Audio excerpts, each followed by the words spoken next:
Y lo que les voy a contar hoy es cómo 10 trabajadores que salieron de sus casas para ganarse la vida en una mina terminaron confundidos con sicarios de un cartel rival, ejecutados por un comando de los Chapitos y enterrados en una fosa que ya tenía inquilinos de meses o años anteriores.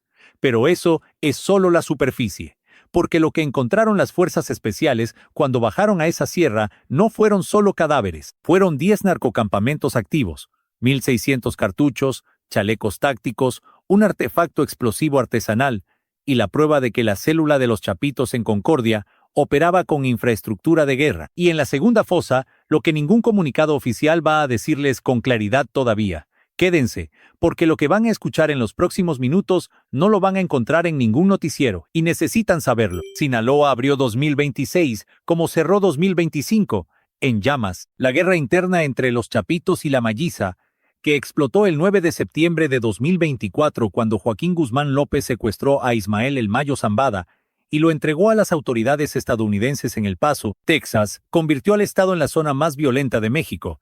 En 2025 se registraron 1.654 homicidios dolosos, un aumento del 66% respecto al año anterior. En los primeros 19 días de enero de 2026, 30 homicidios más.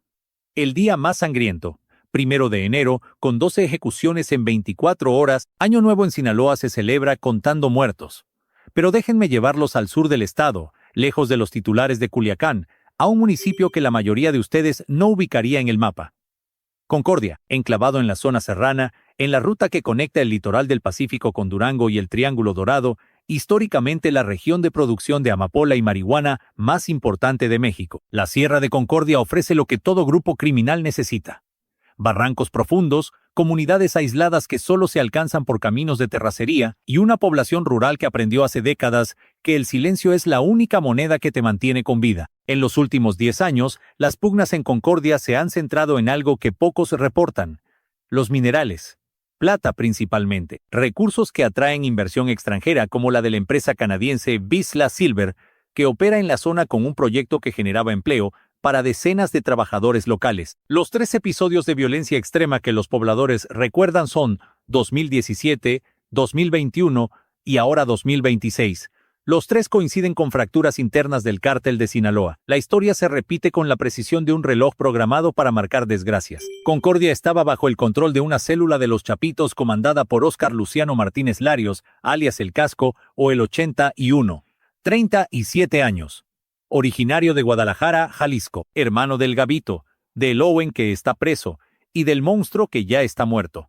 El Casco no es un narcomenudista de esquina, es un operador de guerra. Su célula utilizaba tácticas de guerrilla rural, destrucción sistemática de cámaras de videovigilancia antes de cada operación, bloqueos carreteros, ponchallantas en vías estratégicas, emboscadas en caminos de terracería. En abril de 2025, el ejército encontró en el Guajote Concordia un arsenal bajo su mando, 2.889 artefactos explosivos, muchos diseñados para ser lanzados desde drones o sembrados como minas terrestres, almacenados en un local con fachada de tortillería. Lean eso otra vez. Casi 3.000 explosivos. Detrás de una tortillería, en Concordia. Y fue esta célula, bajo las órdenes del Casco, la que el 23 de enero de 2026 cometió lo que solo puede describirse como una masacre por confusión. La mañana del 23 de enero, un grupo armado irrumpió en el campamento minero, conocido como La Clementina, operado por Vizsla Silver, en la comunidad de Pánuco, municipio de Concordia. Al mismo tiempo, otro grupo interceptó a trabajadores en una parada de transporte sobre la carretera Villa Unión Durango. En total, 14 personas fueron privadas de la libertad, 10 empleados de Vizsla Silver, ingenieros y técnicos, más 4 trabajadores de la empresa Sicar. Hombres que esa mañana se levantaron para ir a trabajar. Que tenían cascos de minero, no pasamontañas. Los halcones de la célula de El Casco los vieron. Hombres que no conocían, que no eran del pueblo, que se movían en grupo por una zona que los Chapitos consideraban exclusiva, y en el cálculo paranoico de una guerra donde todos son sospechosos, decidieron que eran sicarios de los Mayos, decidieron que eran enemigos, y los levantaron sin hacer una sola verificación, sin un solo interrogatorio previo, sin una sola llamada para confirmar. Los subieron a camionetas y se los llevaron a la sierra. Una fuente que conozco, cercana a las áreas de inteligencia de la Secretaría de la Defensa, me lo dijo con una frialdad que todavía me revuelve. Los mataron el mismo día. No hubo negociación, no hubo rescate posible. Para cuando el gobierno supo quiénes eran realmente esos hombres, ya estaban bajo tierra. Durante 8 días, el gobierno no se movió.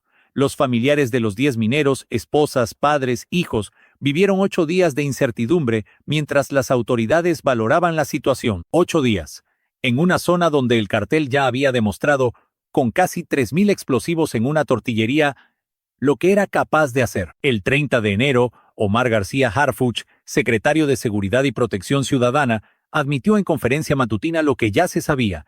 En el área opera una célula de los Chapitos, tenemos identificado a uno de los líderes que opera en la zona, dijo refiriéndose a El Casco. Pero la maquinaria del Estado no se movió hasta el 1 de febrero, cuando la presidenta Claudia Sheinbaum ordenó el despliegue. Y entonces llegó la fuerza. 1.190 elementos, 800 efectivos del Ejército, 270 de Fuerzas Especiales, 100 de la Guardia Nacional, 20 ministeriales, 3 helicópteros artillados, 2 aviones 6C Texan. Después se sumaron 250 elementos navales de la Marina, con un helicóptero Mi-17 y aeronaves de reconocimiento King Air. El despliegue más grande en la historia reciente de Concordia, un operativo diseñado para recuperar un territorio que llevaba años perdido. Pero los mineros ya estaban muertos. Un elemento de fuerzas especiales que participó en el operativo, cuyo nombre jamás voy a revelar, me describió lo que encontraron cuando bajaron a la sierra. Cuando llegamos al predio, el olor ya te decía todo. Empezamos a escarbar y lo primero que salió fue una bota. Una bota de trabajo, de minero, y luego otra. Y luego un brazo. Llevamos 3 días sin dormir, y esto es lo que encontramos en un pedazo de parcela que desde la carretera parece normal. Eso fue el 5 de febrero, 11 días después del secuestro. La primera fosa, una denuncia anónima alertó a las autoridades que en un sitio próximo a un panteón entre las comunidades de El Verde y Zabala había una fosa clandestina. El predio estaba a 3 kilómetros del poblado de El Verde, en medio de parcelas agrícolas, un lugar que los vecinos evitaban desde hacía tiempo sin saber exactamente por qué, o sabiéndolo demasiado bien como para decirlo en voz alta. Cuando los peritos del Servicio Médico Forense comenzaron a excavar, encontraron 10 cuerpos. 10. Pero aquí es donde la historia se quiebra, porque solo 5 de esos cuerpos corresponden a los mineros de Vizsla Silver. José Ángel Hernández Vélez, Ignacio Aurelio Salazar Flores, José Manuel Castañeda Hernández, Jesús Antonio de la O Valdés, José Antonio Jiménez Névares, hombres de Zacatecas, Chihuahua, Sonora, Guerrero. Trabajadores que serán devueltos a sus estados en bolsas negras. Pero los otros 5 cuerpos que estaban junto a ellos, esos no eran mineros, no tenían identificación, no habían sido reportados como desaparecidos por ninguna empresa, estaban ahí de antes. La fosa era anterior al caso de los mineros. El Verde era un cementerio clandestino activo antes de que la célula del Casco metiera a los trabajadores de Vizsla Silver en esa tierra. Piensen en lo que eso significa. Los sicarios de los Chapitos no eligieron un lugar aleatorio para enterrar a los mineros. Eligieron un lugar que ya conocían, un lugar donde ya habían enterrado gente antes, un lugar al que regresaban con la confianza de quien conoce el camino.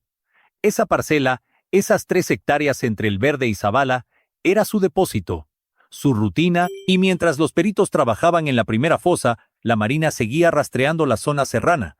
Simultáneamente, desmantelaron 10 narcocampamentos en Los Naranjos y El Verde. Campamentos improvisados con lonas, tabuas, catres, áreas de descanso y vigilancia con visibilidad directa sobre los caminos de acceso, depósitos de armas. El decomiso fue contundente. 1.600 cartuchos útiles de diversos calibres. 46 cargadores, lo que indica un arsenal rotativo de al menos 20 a 30 armas de fuego circulando simultáneamente. 4 chalecos tácticos con protección balística, un casco balístico y un artefacto explosivo de fabricación casera, un IED similar a los que se usan en conflictos asimétricos en Medio Oriente, adaptado con tecnología local. 10 campamentos que fueron abandonados a las carreras cuando detectaron el avance militar, restos de comida, embalajes de agua, huellas frescas. Los sicarios se esfumaron sierra adentro. El 7 de febrero, la Fiscalía General de la República confirmó el hallazgo de cuerpos y restos humanos y anunció la detención de 4 personas vinculadas al secuestro. En cateos realizados en Mazatlán y Concordia, localizaron las pertenencias de los 10 mineros. Tarjetas de identificación, documentos personales. La fiscal de Sinaloa, Claudia Sánchez Condo, fue categórica. Se han localizado tarjetas de identificaciones, por eso se tiene la certeza de que son las personas que están ahorita privadas de la libertad. Pero ya no estaban privadas de la libertad, estaban privadas de la vida. Y aquí viene lo que quiero que graben en su memoria. El 9 de febrero, elementos de la Marina y de la SSPC localizaron una segunda fosa clandestina, a 1,5 kilómetros de la primera, cerca de la presa El Tecolote, un segundo predio, bajo estricta vigilancia militar, donde el número de restos humanos no ha sido confirmado oficialmente. Pero una fuente con acceso a los trabajos de inteligencia de la Sedena me reveló algo que hasta ahora nadie ha publicado. Entre los restos no identificados hay indicios de que al menos uno era elemento de seguridad. Chaleco, equipo. La Sierra de Concordia no solo traga civiles, también traga a los que mandan a proteger. Deténganse, procesen lo que acabo de decir. Si entre los restos de la segunda fosa hay un elemento con equipo táctico, estamos hablando de un militar, un gafe, un elemento de fuerzas especiales o de alguna corporación que fue eliminado por el cartel. ¿Desertor que quiso salirse? ¿Infiltrado que fue descubierto? ¿Elemento cooptado que dejó de ser útil? Las tres posibilidades son igualmente devastadoras, porque cada una revela una grieta diferente en el sistema. La deserción revela que el narco recluta desde adentro de las Fuerzas Armadas, la infiltración fallida revela que las operaciones de inteligencia se comprometen y la eliminación de un cooptado revela que el cartel descarta a sus herramientas humanas como basura cuando dejan de servir. El periodista Jesús Lemus lo advirtió desde octubre de 2024. Al estilo Zetas, se corre el riesgo de que las fuerzas especiales desplegadas en Sinaloa terminen infiltradas por el narco. En diciembre de 1998, Arturo Guzmán de Sena, el Z1, convenció a elementos del GAFE del ejército para sumarse al Cártel del Golfo. De esa reunión nacieron los Zetas, el cártel más sanguinario de la historia moderna de México. Hoy, con fuerzas especiales desplegadas permanentemente en una zona donde el cártel de Sinaloa ofrece más dinero en una semana del que un soldado gana en 2 meses, la historia amenaza con repetirse. No es paranoia, es patrón. Los 4 detenidos declararon ante la FGR que los mineros fueron confundidos con integrantes de los Mayos.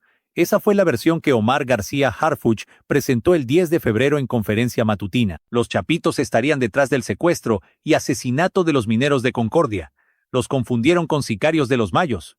Pero hay otra capa. La periodista María Idalia Gómez reveló que la célula de El Casco extorsionaba a Bisla Silver con 200,000 pesos mensuales para permitirles operar. Cuando la guerra interna se intensificó y necesitaron más recursos, elevaron la exigencia a la mitad de la producción de la empresa. La mitad de todo lo que sacaban de la mina. Y cuando la empresa se negó, vino el secuestro. Harfuch dijo que no existía ninguna denuncia formal de extorsión. Pero la ausencia de denuncia no significa ausencia de crimen. Significa que el miedo es más fuerte que la ley. Las acciones de Bisla Silver en la bolsa cayeron de $9.13 el 23 de enero a $5.49 el 9 de febrero, una caída del 40%. Millones de dólares evaporados para inversionistas internacionales. Y mientras el capital se movía en pantallas de Toronto y Nueva York, 5 familias en Zacatecas, Chihuahua, Sonora y Guerrero recibían bolsas negras con los restos de sus padres, esposos e hijos. El capital siempre encuentra otro proyecto. Las familias no encuentran otro padre. La esposa de José Ángel Hernández Vélez, originaria de Zacatecas, madre de 3 hijos, me dijo algo que no puedo sacarme de la cabeza. Mi esposo salió a trabajar. Eso fue todo. Salió a ganarse la vida en una mina y me lo devolvieron en una bolsa negra. Él no era sicario, era padre. ¿Dónde está la justicia para mis hijos? Y yo no supe qué contestarle, porque la respuesta honesta es que en Concordia, la justicia no opera. En Concordia, la justicia es un concepto que se entierra junto con los cuerpos. Pero el horror no se detiene en los mineros. Cuando se descubrieron las fosas, decenas de familias con personas desaparecidas llegaron al sitio. No eran familiares de los 10 trabajadores de Bisla Silver. Eran madres, hermanas, esposas de personas que llevan meses o años sin aparecer. Llegaron con la esperanza devastadora de que tal vez, en esas mismas fosas, estuvieran los restos de los suyos. Una integrante del colectivo Por las Voces Sin Justicia me lo puso en términos que destrozan. Vinieron por los mineros y encontraron a más de 20. ¿De quién son los otros? ¿Cuántas madres llevan años buscando? Y la respuesta estaba aquí, en esta parcela que todos conocían y nadie denunció. La falta de información genera incertidumbre, dolor y revictimización. El caso de Concordia no es excepcional. Es representativo. México tiene más de 115,000 personas desaparecidas oficialmente. Cada fosa como la de El Verde contiene una fracción minúscula de ese número. Y la mayoría de las fosas nunca será buscada porque no hay una empresa canadiense detrás que presione, porque no hay titulares internacionales que incomoden, porque los desaparecidos pobres no mueven mercados bursátiles. Quiero que escuchen algo. Los chapitos mataron a 10 trabajadores por confusión.